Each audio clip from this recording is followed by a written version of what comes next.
Hoy, y todo esto bajo encomienda del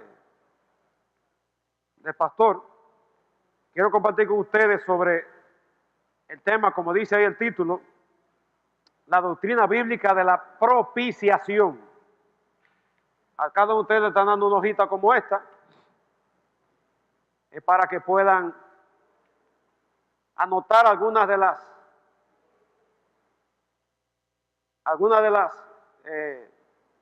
los puntos más resaltantes que tener para su consumo personal más adelante. Vamos a orar para encomendar este tiempo al Señor.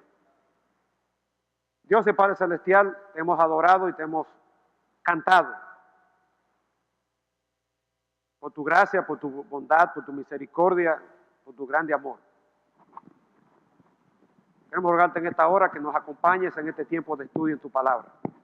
Para esto no somos suficientes, necesitamos de tu dirección por tu Espíritu Santo, la competencia que solo viene de ti.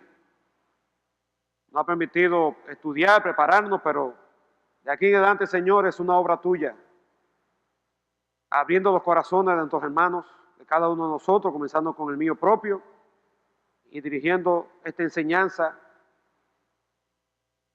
para que podamos tener cada vez un mejor entendimiento de qué significó la obra de Cristo en la cruz a nuestro favor, tener un mejor entendimiento de en qué consistió la gran salvación hacia la cual tú nos has llamado, para la cual tú nos has escogido, como obra de nuevo de tu gracia y de tu misericordia.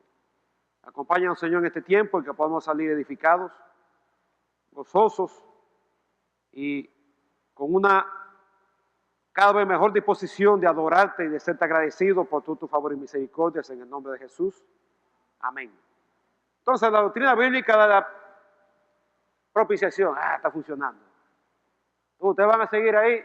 Espero que las letras sean suficientemente grandes. Yo hice la universidad completa con 6 mascotas solamente. Entonces, a mí me encanta escribir chiquito. Y eso es un problema, entonces, cuando tengo que presentar eso a otro. Entonces, espero que ustedes puedan ver ahí con suficiente claridad. Entonces, los teólogos han explicado la muerte de Cristo, su relevancia para nosotros como creyentes, utilizando algunos términos. Y esos términos, de una manera u otra, pues expresan una cualidad o una bendición, o como dice ahí, un significado de la muerte de Cristo. Por ejemplo, hay algunos que son bastante conocidos. En primer lugar, la muerte de Cristo fue una sustitución. Era necesario que alguien pagara el precio. La paga de pecado es muerte, Romanos 6:23. Pero después de la muerte no hay esperanza, sino un destino de separación eterna de Dios. Sin embargo, Dios dispuso, y es una enseñanza que está a lo largo del Antiguo Testamento, que alguien pagara el precio, que fuera perfecto y que fuera humano. Entonces Cristo en su muerte vino a hacer una sustitución por los pecadores. En segundo lugar, por nuestros pecados somos, o éramos, cuando estábamos sin Cristo, esclavos del pecado. Efesios 2:1 dice que estábamos muertos. Dice Romanos más adelante, Romanos, si no recuerdo, capítulo 6, que antes de venir a Cristo éramos esclavos. Tenemos que pecar por obligación.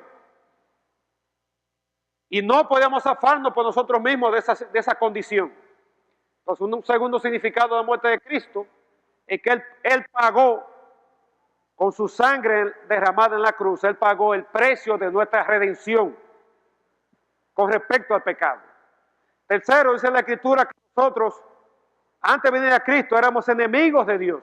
Había una enemistad, una separación, que se puede ilustrar como un abismo de separación entre Dios y el hombre.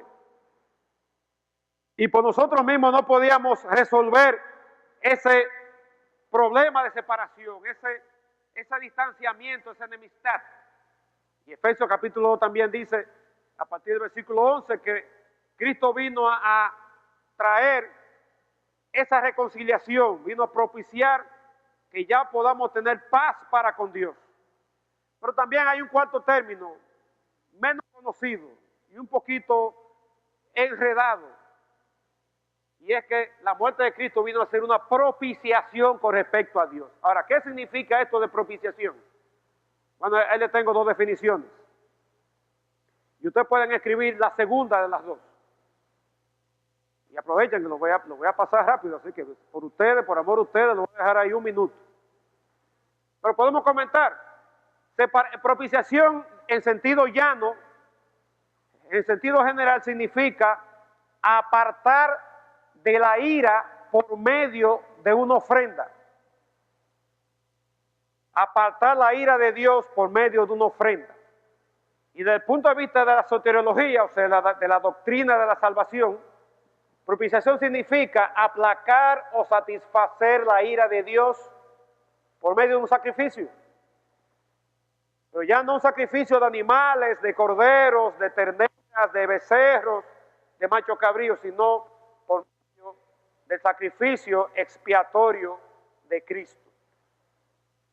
Entonces tenéis ahí, hermanos, una definición y vamos a esbozar esa definición. Se está acabando el minuto, estoy casi cambiándolo. Así que apuren el lápiz. Y de nuevo, propiciación, desde el punto de vista bíblico, soteriológico, desde el punto de vista de la doctrina de la salvación, significa aplacar o satisfacer la ira de Dios por medio del sacrificio expiatorio de Cristo. Entonces vamos a ver 3 puntos o 3 temas en los minutos que vamos a estar aquí. Y al final, más o menos como a las 9 menos 15 por ahí, entonces vamos a tener un tiempo para preguntas y respuestas. 8:45, 7:45. Me equivoqué por 2 horas, ¿verdad? Es asunto de jet lag todavía que me está... El jet lag de mi casa aquí. Bueno, vamos a ver 3 temas. Primero, la necesidad de la propiciación. ¿Por qué fue necesario ese sacrificio para cumplir ese propósito? Segundo, ¿cuál fue la provisión de Dios para la propiciación? Y tercero, vamos a hacer una distinción entre propiciación y expiación. Usted no tiene que escribir eso, así que yo lo puedo pasar. La necesidad. ¿Cuál fue o qué provoca? Ustedes tienen ahí una pregunta. ¿Qué provoca la necesidad de la propiciación? Respuesta, la realidad de la ira de Dios. La realidad de que Dios es un Dios que se aira. Y eso es un atributo de Dios que se predica poco y que como que no gusta, no es popular, ¿verdad? Nos encanta la idea de que Dios nos ama, de que Dios es misericordioso, de que Dios es bondadoso, de que Dios es fiel, pero yo no recuerdo un himno que alabe a Dios porque Él se aira. ¿Verdad que no? Según usted se anima después de esta noche a escribirlo, pues bienvenido será. Pero no nos gusta la idea de un Dios que se aira, de un Dios que esté enojado. Pero hermano, déjeme decirle algo. Es una doctrina que se ve a lo largo de la Biblia. Y aunque muchos atacan a esa idea, dándole un matiz de que es una idea pagana, de que eso de que Dios se aira, de que Dios está airado contra el impío, de que Dios, ¿verdad? Eso es un término, un concepto que viene ¿verdad? De creencias paganas, de dioses que se levantan con el pie izquierdo y mandan trueno y centella sobre la tierra. Pues hermano, la Biblia, especialmente el Antiguo Testamento, está llena de alusiones a que Dios se aira. Y no podemos, entonces, ¿qué vamos a hacer con todos los versículos? Vamos a borrarlos. Y cuando pasamos al Nuevo Testamento, como minutos, no es que la idea se elimina, ni se endulza, ni se, ¿verdad? Se maquilla y se le pone otro matiz. Se mantiene la misma idea. Y eso que vamos a ver a continuación, dice ahí que aunque es una idea pagana para el liberal, incluso para muchos teólogos no liberales, es una idea como que le retiñe los oídos, como que le retumba, como que no le agrada, pues la verdad es que la ira de Dios es una enseñanza clara, tanto en el Antiguo como en el Nuevo Testamento. Así que, ¿qué provoca ¿Por qué es necesaria la propiciación? Por la realidad de que Dios se aira. Ahora, en el Antiguo Testamento, ¿cómo se enseña? No vamos a ir pasaje por tras pasaje, porque no hay tiempo. De hecho, usted puede apuntar ahí en el reverso de su hoja, a un ladito, algunos versículos. Pero en el Antiguo Testamento hay más de 20 palabras diferentes que aparecen cerca de 500 veces para expresar la ira de Dios. Y usted encuentra eso especialmente en los libros proféticos, donde los profetas, desde Isaías hasta Malaquías, y en muchos de los salmos, se expone cómo Dios se airó contra su pueblo con razones muy evidentes, y cómo su ira le llevó a llevar a cabo las promesas que le había dado, de las consecuencias por la desobediencia. Que Dios, cuando castigó al pueblo, lo hizo, ¿verdad?, con una risa, porque, bueno, ya que tengo que castigarlo, perdóneme, pero yo prometí. Dios es un Dios personal, es un ser espiritual, no tiene carne ni cuerpo, ni forma como tú y yo tenemos. Un Dios que tiene intelecto, emociones y voluntad. Y una de las emociones es la ira. Y hay montones de pasajes del Antiguo Testamento que enseñan eso. Ahora, otra pregunta que ustedes tienen ahí, y es, ¿qué constituye la razón para la ira de Dios? Y desde Génesis 1, o Génesis 3, mejor dicho, la razón para la ira de Dios es el pecado. El pecado, Dios no ve el pecado como un simple pisotón o un simple empujón que alguien me da y que yo simplemente pues le pido excusa y resolvimos eso. Para Dios el pecado es algo serio. Serio, serio, serio. Tan serio que esa es la razón que constituye el hecho de que Dios se aire. Y algo que provocaba especialmente la ira de Dios es la idolatría. Tercera pregunta que usted tiene en su hojita. Y está allí. La idolatría especialmente provocaba la ira de Dios. Y hay pasajes allí que usted puede ir y chequear eso, y no vamos a ir por asunto de tiempo. Y porque hay mucho material que ver. Por múltiples ocasiones en el Antiguo Testamento, Dios le mostró a su pueblo cuán enojado estaba por el hecho de que se habían ido tras dioses falsos. Se habían ido tras adorando o confiando en deidades inexistentes y habían dejado al único Dios verdadero. Cuando Dios sacó al pueblo de Israel de Egipto y lo llevó al pie del monte Sinaí, y Moisés subió a la cumbre del monte para estar con Dios y recibir la tabla de la ley, ¿qué hizo el pueblo? Se desesperaron, no veían al líder y fueron donde el pusilánime de Aarón y dijeron, mira, haznos dioses, porque el que nos sacó no aparece, el hombre se desapareció, parece que se devolvió para Egipto. Y el cacuemaco de Aarón entonces dijo, ok, reúname argolla de oro, y le hizo una imagen. Y después le metió el cuentazo a Moisés diciendo que fue que él tiró todo eso en el fuego y salió un ídolo. ¿Y cuál fue la manifestación de parte de Dios ante el hecho de que el pueblo estaba dado a la idolatría? Le dijo a Moisés, mira Moisés, vamos a hacer una cosa, yo estoy dispuesto a arrasar con toda esta gente y comenzar desde cero contigo. Me dice, no señor, espérate, ¿qué van a decir los egipcios? Que tú los sacaste y no pudiste, etcétera, etcétera.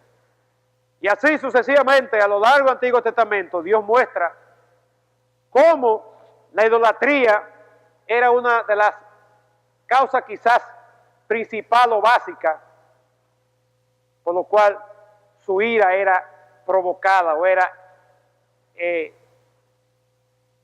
la palabra no es ignición, era ignited, era incendiada. Estoy yo como Pedro pensando en inglés, se me olvida la cosa en español. Y eso, hermano, no ha cambiado. Dios no se ha suavizado con el paso de los siglos. Si Dios no cambia, Si Dios es el mismo ayer y hoy y siempre, Dios sigue siendo el mismo Dios que por la idolatría se aira. Y ya no es por adorar necesariamente a ídolos, a imágenes. Hay montones de cosas por las cuales el hombre y tú y yo tendemos a inclinar nuestros corazones y apartarnos de la adoración y servicio a Dios verdadero. Ahora, ¿qué efecto tuvieron la ira de Dios cuando era provocada? Bueno, ahí hay algunos, usted puede apuntar, le puse ahí como 5 rayitas, usted puede apuntar algunas de esas. Miren, por ejemplo, algunos efectos de la ira de Dios. Aflicción general. Dios provocaba aflicción en el pueblo. Cuando Acán pecó, ¿qué provocó eso? Derrota. Cuando David pecó contra Dios, que Dios lo perdonó, pero eso trajo consecuencias. También otro efecto de la ira de Dios eran pestilencias, enfermedades. Yo no sé hasta dónde realmente, por ejemplo, el SIDA y la chikungunya y ahora la conjuntivitis podía ser algún efecto de la ira de Dios. Otro efecto eran matanzas. Y Dios tiene un juego pesado. En el Antiguo Testamento, cuando Dios decía arrasar, eran miles que se iban, miles y miles, y ahora sería un escándalo, porque en una explosión murieron 40, 50, pero cuando Dios decía voy para allá, eran miles que se iban a una matanza. Otro efecto era destrucción, y ahí hay los pasajes que usted puede buscar para corroborar esas ideas. Destrucción. También entrega a los enemigos. Sequía. En sociedades que dependían de la agricultura, eran muy vulnerables a los efectos de las sequías. Y muchas sequías Dios las permitía por eso, como efecto de su ira por el pecado. Plagas, enfermedades como la lepra, y en muchos casos, o en algunos casos, el exilio. De modo que, no, hermano, Dios no toma, o sea, Dios no ve el pecado como algo trivial. Y el pecado es algo que provoca su ira. Y mire las consecuencias, algunas de las muchas consecuencias, que quizás no la vemos con esa frecuencia, no es porque Dios ha cambiado de opinión, no porque ahora, en su gracia, de alguna manera, Él la está reteniendo, de vez en cuando da sus manifestaciones, pero la está guardando para el día de la ira, el día de su ira.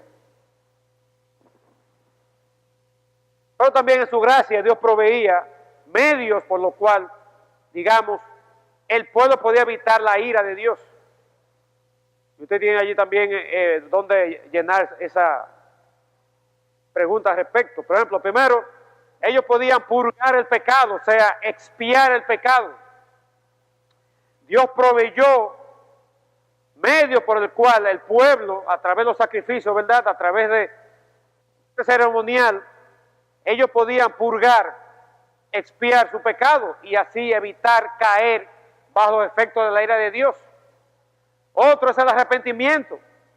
Eso fue lo que Jonás predicó a los ninivitas, que Dios los iba a destruir por su pecado, pero que si se arrepentían, Dios estaba dispuesto a perdonar y a deponer su ira sobre ellos. Así que 2 de 4, alguna forma de evitar la ira de Dios: purgar el pecado, arrepentimiento, intercesión, o sea, orar uno por el otro, clamar a Dios por misericordia, y también la acción misma unilateral de Dios de remover su ira, de quitar de en medio, ¿verdad? Primero tenía que quitar la razón de su ira, y obviamente tiene que haber arrepentimiento y confesión de pecados, pero siempre es algo unilateral de parte de Dios. Y de alguna otra manera Dios podía obrar para remover su ira, además de las otras 3 maneras en que se podía evitar la misma. Así que me da para atrás por si acaso usted necesita copiar algo así: purgar o expiar el pecado por medio de arrepentimiento, por medio de intercesión, de la súplica, el ruego, y por la acción misma de Dios en su gracia de remover su ira y los efectos de la misma. Así que, hermanos, siguiendo con el Antiguo Testamento y antes de pasar al Nuevo, dice allí que a la vez que el Antiguo Testamento presenta a Dios como un Dios que ama a su pueblo, un Dios que anhela la comunión con su pueblo, también se presenta el concepto de que Él es un Dios que se aira. De nuevo, que no toma el pecado, no lo toma como algo sin consecuencia, como algo trivial, como algo que es pasable. Y no es en el Antiguo Testamento un concepto pagano de un Dios irrazonable, un Dios insaciable, como por ejemplo el Dios Quemos, creo que de Moab, que según lo que yo entendía que ese Dios demandaba, exigía que había que de vez en cuando llevarle sacrificio de niños pequeños, bebés. Y el Dios Quemos estaba representado por una estatua en bronce que lo calentaban a rojo vivo y ponían al bebé sobre la superficie metálica de ese Dios que estaba a rojo vivo, y ya usted sabe lo que iba a resultar de ahí, chicharrón de muchachito.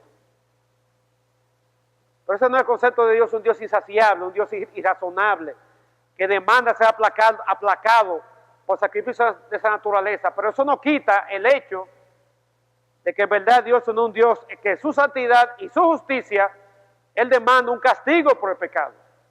Pero a veces en su amor Él provee medios, o como dice ahí, avenidas, para que el hombre pueda purgar ese pecado, pueda expiarlo, pueda, digamos, librarse de la ira de Dios y caminar delante de Dios, aún viviendo en un mundo imperfecto. Pasando al Nuevo Testamento.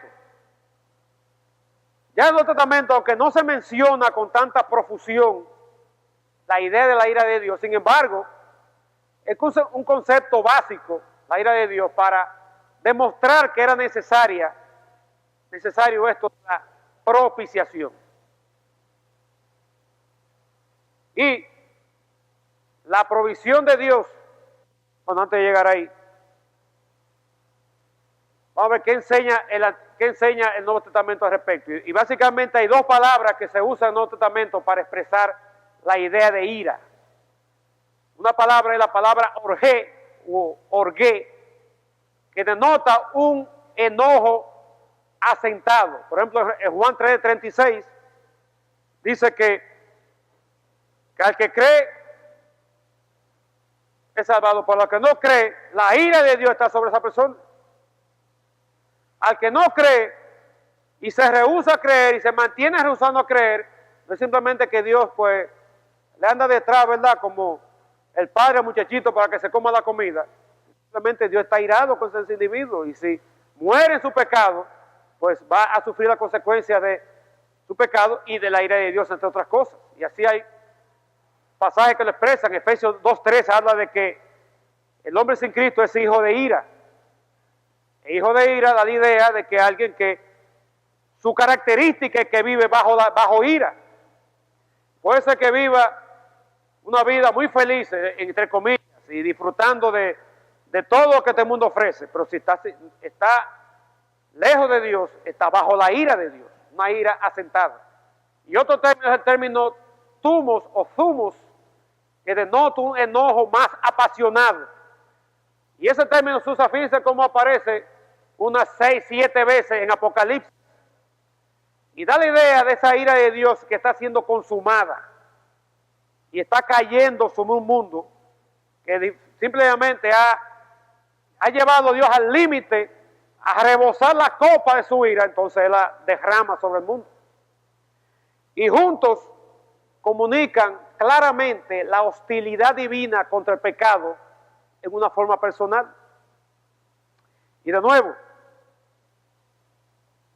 hay montones de predicadores por ahí que para ganar audiencia, pues engavetan el tema de la ira y enfatizan otros aspectos de la naturaleza de Dios, su amor, su bondad, su fidelidad, su misericordia.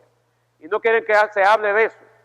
Pero, hermano, la Biblia está llena de referencia a la ira de Dios. ¿Qué vamos a hacer tú y yo con eso? Si vamos a tener un conocimiento completo, cabal, de quién es Dios para adorarle en espíritu en verdad, tenemos también que entender este concepto de la ira de Dios y cómo nos concierne a nosotros. Y cuál fue la provisión de Dios para que esa ira de Dios podía, tú y yo podemos, digamos, decirlo así, librarnos de la misma, tanto en este mundo como de la ira venidera. Así que la ira de Dios no es simplemente un resultado inevitable, impersonal de la obra de causa y efecto, sino no es que simplemente pecamos de una manera automática o forma, digamos, ya porque está establecido viene la ira de Dios, sino que es un asunto personal. El pecado afecta a Dios de manera directa, es un atentado contra su santidad, es un atentado contra su justicia, de una manera como Dios reacciona como ser personal que es manifestando su ira. Así que apaciguar esa ira no es simplemente una cuestión de venganza, sino un asunto de justicia. Dios fue ofendido por tu pecado y mi pecado. Dios es el ofendido. Y Él no está buscando venganza, sino está buscando que su santidad y su persona sea resarcida, su justicia sea vindicada. Y eso requería un sacrificio. Tú y yo no podemos hacer sacrificio, tú y yo no podíamos sacrificarnos porque eso era insuficiente, imperfecto.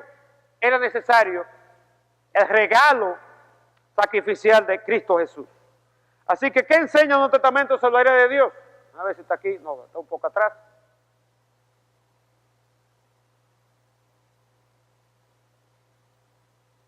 Enseña eso que está ahí. Enseña la hostilidad divina que la hostilidad divina contra el pecado es algo que Dios le expresa en forma personal. Dice, creo que el Salmo 6, que Dios está irado contra el impío todos los días. Y Dios está enojado. ¿Verdad? A los niños pues le decimos, le queremos dar una imagen de Dios como papito lindo y cosas por el estilo, pero de alguna manera también hay que hacerles a ellos ver que Dios también se aira. Porque está el recurso de su amor y su misericordia para resolver este asunto del pecado. Entonces, vimos en primer lugar la necesidad de la propiciación, la necesidad, la razón de por qué un sacrificio propiciatorio, y es el hecho de la ira de Dios. Y en segundo lugar, la provisión. ¿Y ustedes saben cuál es la provisión? Como es la siguiente pregunta, debajo de la provisión divina esa provisión fue el sacrificio de Cristo. Y Pablo indudablemente relaciona la propiciación con la muerte de Cristo en ese pasaje de Romanos 3:25. Hay una palabra que se traduce propiciación que aparece 4 veces solamente en el Nuevo Testamento. Y esa es la primera vez que aparece en Romanos 3:25. Es la palabra hilasterios o hilasterión. Y dice allí en Romanos 3:25 sobre Cristo, Pablo dice, a quien Dios puso como propiciación por medio de la fe en su sangre para manifestar su justicia a causa de haber pasado por alto en su paciencia los pecados pasados. Y algo que no incluía ahí, pero quizás bueno, más adelante me voy a referir a eso en el siguiente pasaje. Pero el punto es, ¿cuál es la provisión de Dios para la propiciación? La provisión de Dios es el sacrificio de Cristo. De nuevo, alguien tenía que pagar. No solamente nuestra redención, no solamente como sustituto, no solamente para reconciliarnos con Dios, sino también para apaciguar la ira de Dios, para hacer propiciación por nuestro pecado. Y tú y yo no podemos hacerlo. Un ángel no podía venir y bajar del cielo a hacer eso. Un sacerdote no podía hacerlo, el pastor no podía hacerlo, papi y mami no pueden hacerlo. Tiene que ser un ser perfecto, sin pecado. Entonces, una de las razones por la cual, y veremos más adelante en otros versículos donde se menciona ese término, una de las razones por la cual el Señor proveyó a Cristo como remedio para nuestro problema de pecado, y en este caso para cubrir este problema de la ira de Dios, fue proveyendo a su unigénito Hijo para que fuera ese sacrificio perfecto. Su sangre y su muerte lo hizo a él la propiciación. Ahora, hay un debate entre los teólogos, que yo no me voy a meter en eso, porque si no se han puesto de acuerdo, menos yo lo voy a resolver esta noche aquí. Y el debate tiene que ver con el matiz del significado de ese término y la asterión, que se traduce propiciación. La pregunta es, si Dios lo puso como propiciación, ¿propiciación para qué? ¿Propiciación a quién? ¿Propiciación de qué? Bueno, yo no voy a responder necesariamente esa pregunta, sino que le voy a dejar el apetito abierto para que usted siga investigando. Por lo menos le voy a dar algunos datos básicos, como lo que he estado dando hasta ahora.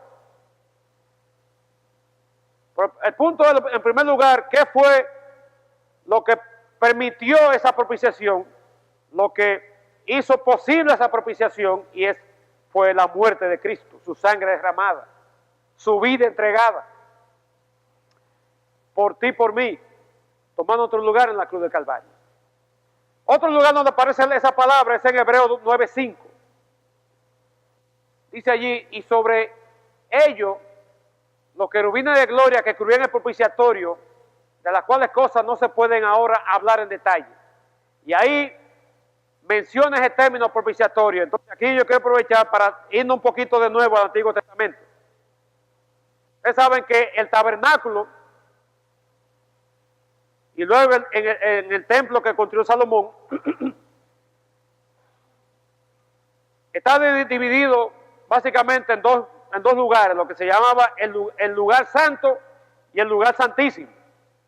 El lugar santo, los sacerdotes pueden entrar todos los días. De hecho, tienen que entrar porque allí estaba la mesa con los panes de la proposición, que tiene que cambiar esos panes cada X tiempo. Estaba el altar de incienso, tenían que ir y renovar el incienso. Estaba allí el candelabro, tenían que llevar el aceite, etcétera, etcétera. Pero había otro lugar que le llamaban el lugar santísimo. Y allí, como ustedes saben, estaba un solo mueble, y era el arca del pacto. Y el arca tenía una tapa, y esa tapa es lo que se llama el propiciatorio. Y la idea es que una vez al año, solamente una vez al año, en el Yom Kippur, en el día de expiación, que es más o menos a finales de septiembre, principios de octubre, una sola vez al año, el sumo sacerdote, no cualquiera, no cualquier sacerdote, el sumo sacerdote podía entrar allí. Y si entraba, tenía que estar bien pianito, tenía que estar muy seguro de que él había resuelto su problema de pecado con Dios. De hecho, tenía que ponerse una soga aquí, y tenía que una campanita, y el pueblo estaba escuchando, pues se dejaba de sonar porque Dios lo fulminó. Y nadie podía entrar a buscar ese individuo. Tenía que sacarlo con la soga. La idea es, y ese individuo, el sumo sacerdote, entraba allí con sangre de un animal que era expresa y especialmente sacrificado ese día, y él tenía que rociar sobre la tapa del propiciatorio, sobre la tapa del arca, sangre y por todas las paredes, y la idea era que la sangre cubría la ira de Dios sobre ese pueblo. Imagínense, billones de personas pecando día tras día, día tras día, día tras día. Y un día había un sacrificio especial, que era un tipo de sacrificio que un día Cristo iba a hacer una vez y para siempre. Entonces muchos entienden que en ese versículo, cuando habla de propiciatorio, se refiere a Cristo, indicando, así como había un lugar físico sobre el cual se rociaba la sangre y que simbolizaba, ¿verdad?, ese medio que Dios había provisto para, digamos, aplacar o cubrir su ira. Eso simbolizaba lo que Cristo iba a hacer un día, siendo Él ese elemento de propiciación, siendo a la vez también quien ofrece la propiciación. Y de nuevo, yo no quiero enredar a ustedes con muchos términos medio extraños para no se vayan con dolor de cabeza para su casa. Pues la idea es que en Cristo se cumplen las dos cosas. Él es quien hace la propiciación y Él es también quien es la propiciación. Él es el propiciador y Él es la propiciación. Siendo Él quien con su muerte en la cruz ofreció eso delante de Dios.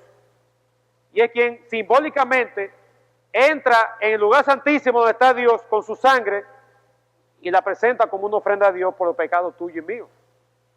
Y lo hizo una vez, única vez y para siempre. Otros entienden que la referencia significa que Cristo fue la ofrenda propiciatoria y esa es la idea que le acabo de comunicar. Y las dos ideas pueden conjugarse sin que haya tensión una con otra. Cristo es la ofrenda propiciatoria y Cristo es también al mismo tiempo quien la ofrece en propiciación delante de Dios. Y esa idea hay apoyo entre los siguientes tres versículos. El primero es Hebreos 2:17, que dice, por lo cual debía ser en todo semejante a sus hermanos, para venir a ser misericordioso y fiel sacerdote en lo que a Dios se refiere, para expiar, esta es la idea, expiar los pecados del pueblo. Aunque ahí no aparece, no está en el original, no está la palabra hilasterios o hilasterión, pues la idea es de cómo Cristo, como misericordioso y fiel sumo sacerdote, cumple las dos funciones de ser la ofrenda propiciatoria, con su muerte en la cruz, su sangre, es esa ofrenda, y a la vez es quien lleva a Dios esa ofrenda, quien la ofrece. El sacerdote no podía hacer eso. El becerro, el macho cabrío que se ofrendaba en el Yom Kippur, el día de expiación, era esa ofrenda propiciatoria, y el sacerdote era quien llevaba al lugar santísimo. Ahora Cristo hace las dos funciones. Y sin buscarle más vuelta al asunto, pues quédense con ambas ideas. Cristo es la ofrenda propiciatoria, la ofrenda para aplacar la ira de Dios, la ofrenda para que la justicia y la santidad de Dios fuera satisfecha, que había sido vilipendiada por nuestros pecados, y a la vez es quien la lleva, la presenta delante de Dios en favor tuyo, en favor mío. Y dos pasajes más que están en Primera de Juan, que sí aparece la palabra propiciación en su modalidad original. Está, por ejemplo, en 1 Juan 2:2, que dice que Cristo, recuerden el versículo anterior dice, hijitos, esta cosa escribo para que no pequéis. Y si alguno hubiera pecado, ¿qué tenemos? Un abogado. Ahora, ¿por qué Cristo es nuestro abogado? Lo dice el versículo 2. ¿Por qué Cristo puede ser nuestro paracleto? Alguien al que podemos llamar para que la palabra abogado ya es paracleto.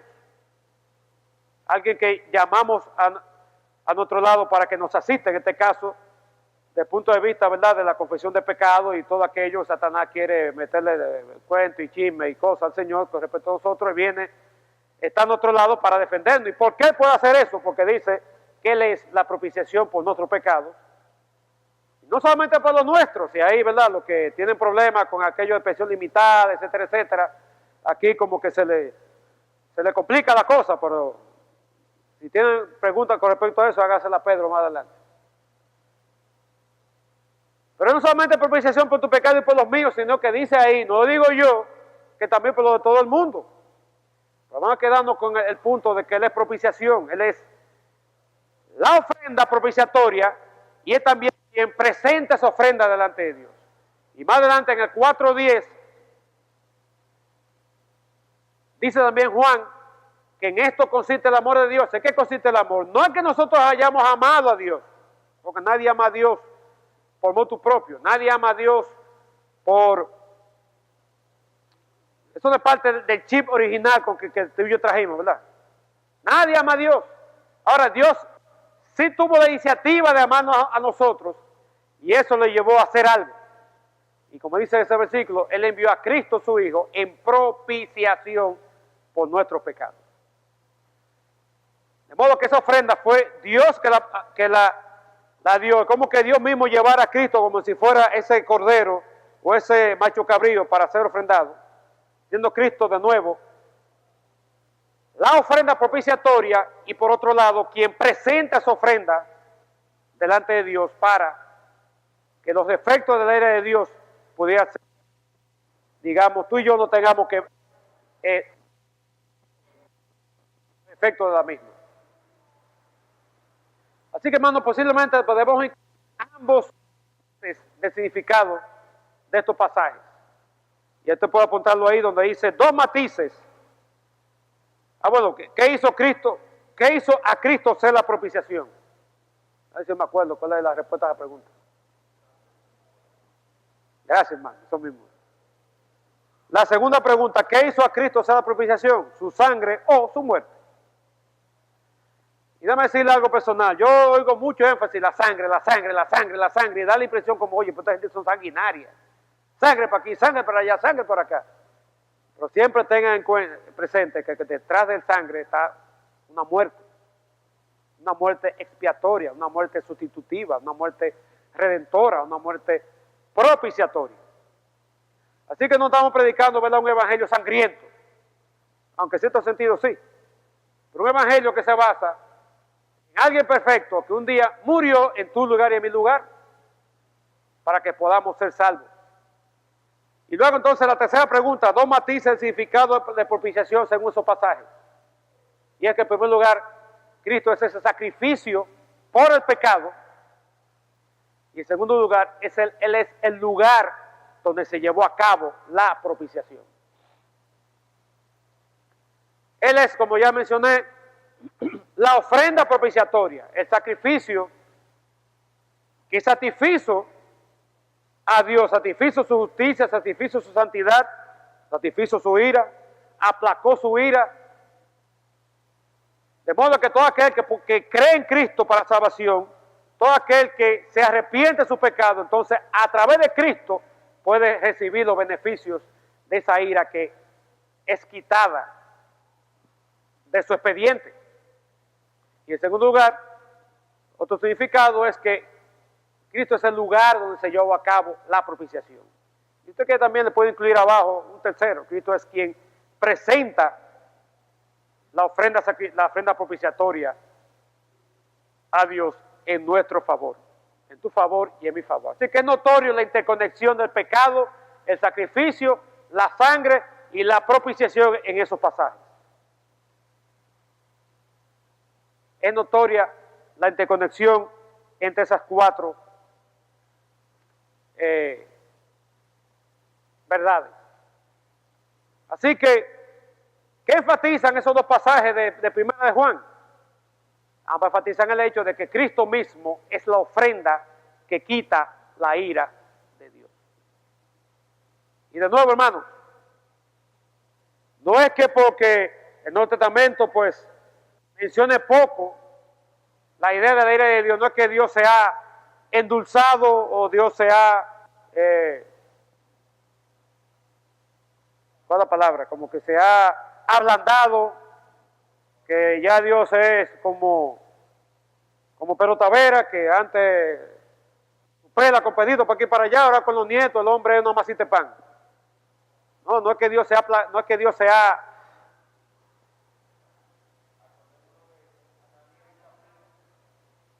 exacto, hay varios ejemplos de Nuevo Testamento, Ananías y Zafira es uno. Pero la máxima prueba de la ira de Dios es que Dios permitió que su Hijo muriera en la cruz por ti y por mí.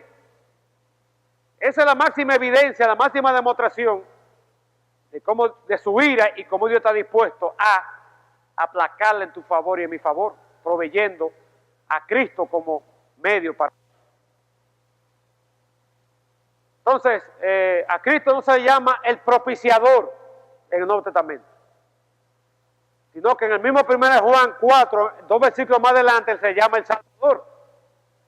No se llama el propiciador, como si hubiera existido la posibilidad de que él utilizara otro medio de propiciación aparte del mismo. Y de nuevo, en Cristo se conjuga ambas cosas. Él es la ofrenda y Él es quien la presenta. Pues si vamos a hablar de un propiciador, el propiciador es Dios. Porque Él fue el que proveyó el recurso para que su ira pudiera ser aplacada. Cristo fue digamos, el medio. El sacerdote y la ofrenda al mismo tiempo. Vamos a pasar entonces al último punto. Distinción entre propiciación y expiación. Y puede escribir allí, la propiciación significa aplacar la ira personal de Dios. Eso es lo que hemos estado enfatizando desde hace unos cuantos minutos atrás. ¿Y por qué es importante distinguirlo? Porque aunque son dos términos que están muy relacionados, pero para comprenderlos adecuadamente es bueno hacer esa separación.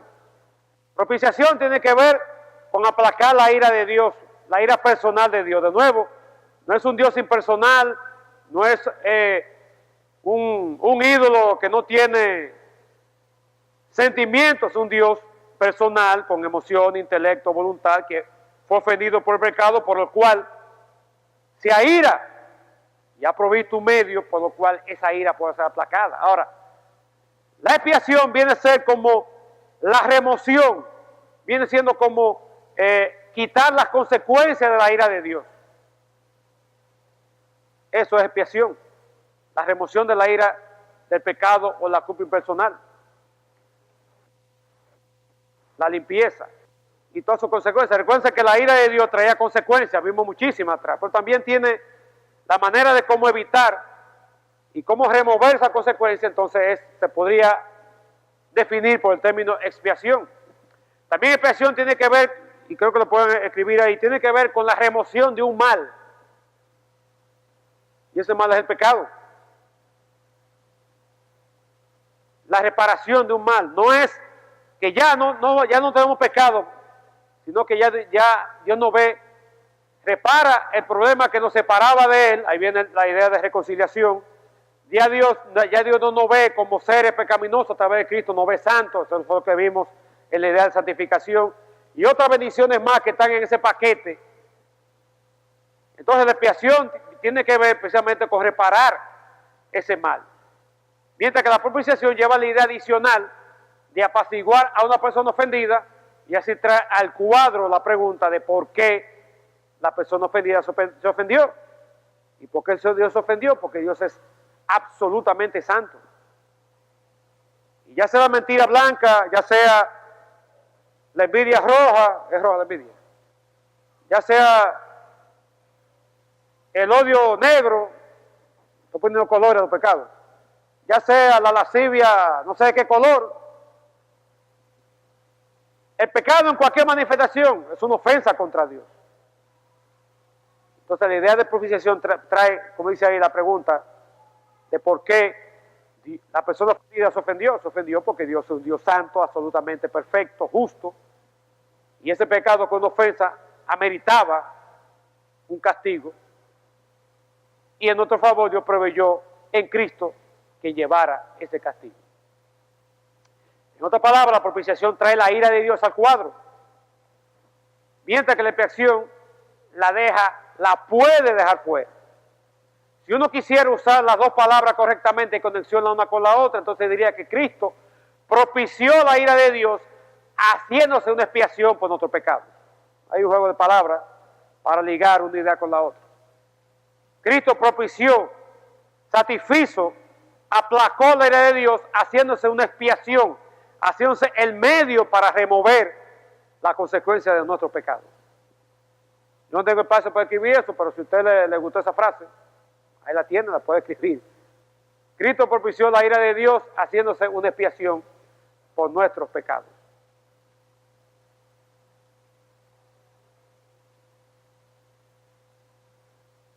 De 30 segundos para que la escriban, los que están escribiendo. Ya, hermano.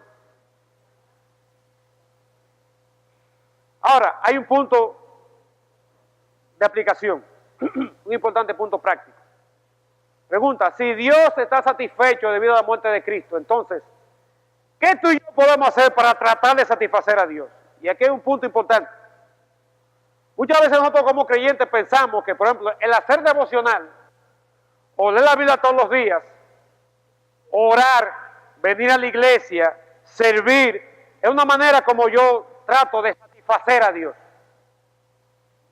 Y Podemos llegar a tener la idea de que cualquier cosa que hagamos por Dios es una forma como de complacer a Dios.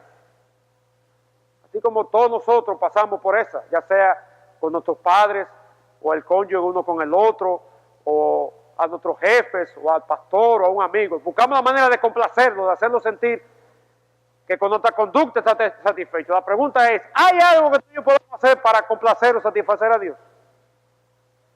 Pregunto. Y ahí está la pregunta. Si Dios está satisfecho debido a la muerte de Cristo, ¿qué tú y yo podemos hacer para tratar de satisfacer a Dios? ¿Hay algo que podemos hacer? ¿A cuántos cultos hay que venir durante nuestra vida para que Dios se quede satisfecho? ¿Cuántos capítulos de la Biblia hay que leer para que Dios quede satisfecho? ¿Cuántas horas de oración tenemos que cubrir para que Dios quede satisfecho? Dígame. ¿A cuánto hay que evangelizar para que Dios quede satisfecho? ¿Cuánto hay que dar de ofrenda? Dígame, ¿cuánto? ¿Qué? Ahí tiene la respuesta. Hermano, nada. Absolutamente nada. No hay nada que tú y yo hagamos, incluso ahora que ya somos creyentes, que podamos complacer a Dios. No hay nada, absolutamente nada. ¿Por qué? Porque ya Dios lo hizo todo por nosotros. Y aunque usted dirá, ¿y qué tiene eso que ver conmigo? Pero chequese, piense un poquito allá, bien adentro, en la web de su corazón. Allá en lo profundo de Centerfield, allá en la zona del figureo, llegando a la zona de seguridad, allá en el Centerfield de su corazón.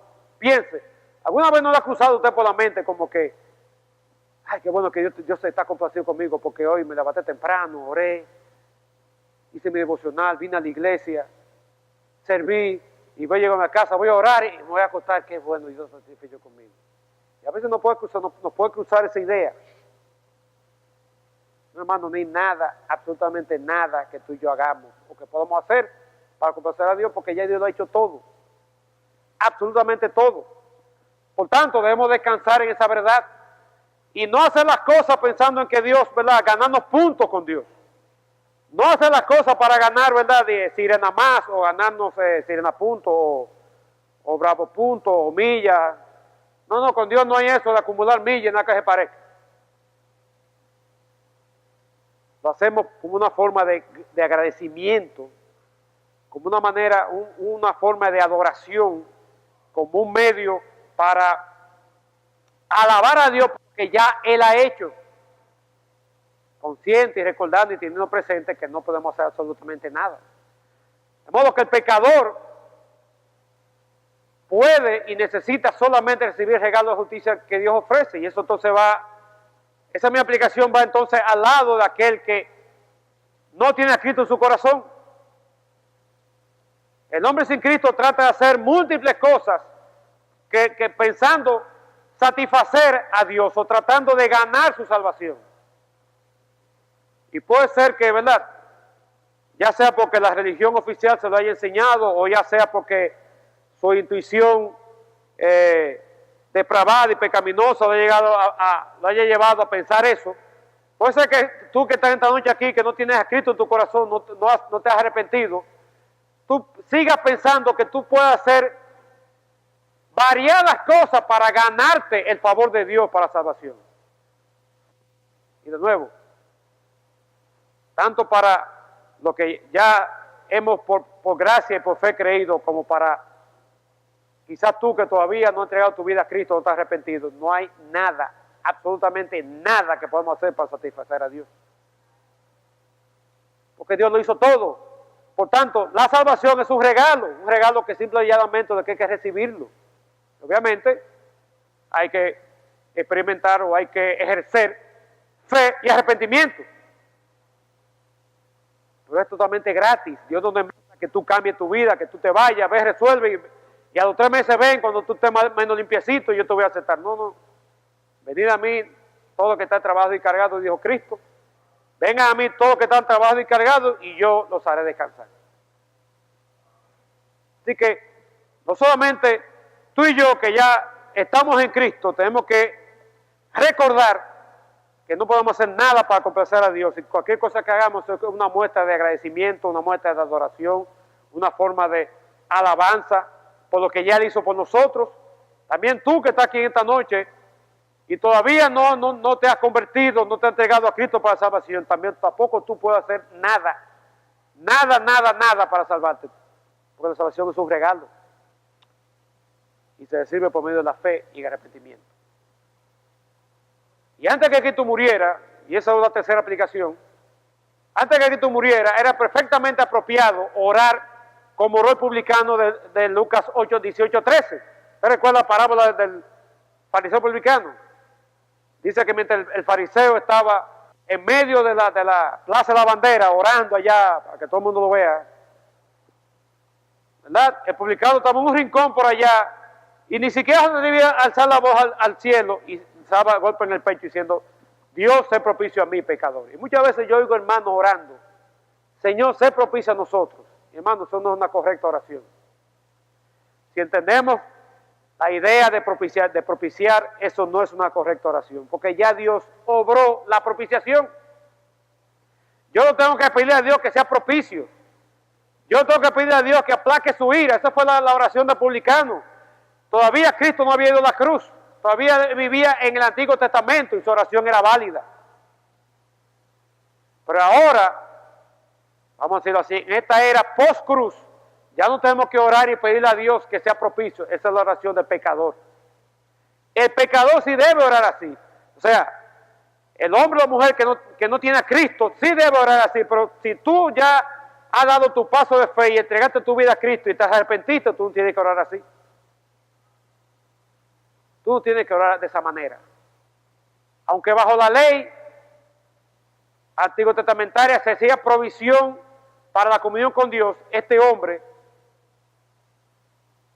el publicano, él no podía confiar en un sacrificio consumado y eterno por el pecado que apaciguara a Dios una vez para siempre, porque todavía Cristo no había ido a la cruz.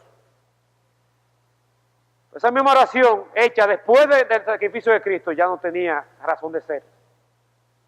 En un creyente, pero sin un pecador. El pecador sí debe orar, Dios sé propicio a mí. No pidiendo que Cristo se sacrifique una vez más. No, sino entendiendo que ya la obra de propiciación fue hecha y lo que le corresponde es recibir el efecto, la bendición, en fe, en arrepentimiento, de que esa ira puede ser aplacada, puede ser quitada, puede ser removida con todas sus consecuencias. Así que esto es una oración completamente apropiada en el caso del publicano. Pero ahora que Cristo ha muerto y Dios está satisfecho, no hay necesidad de que tú y yo pidamos que Él sea propicio. Él está eternamente apaciguado, aplacado y satisfecho. Este es el mensaje que le podemos llevar a un mundo perdido. Que reciba al Salvador, quien por su muerte satisfizo la ira de Dios. Y ahí terminé yo.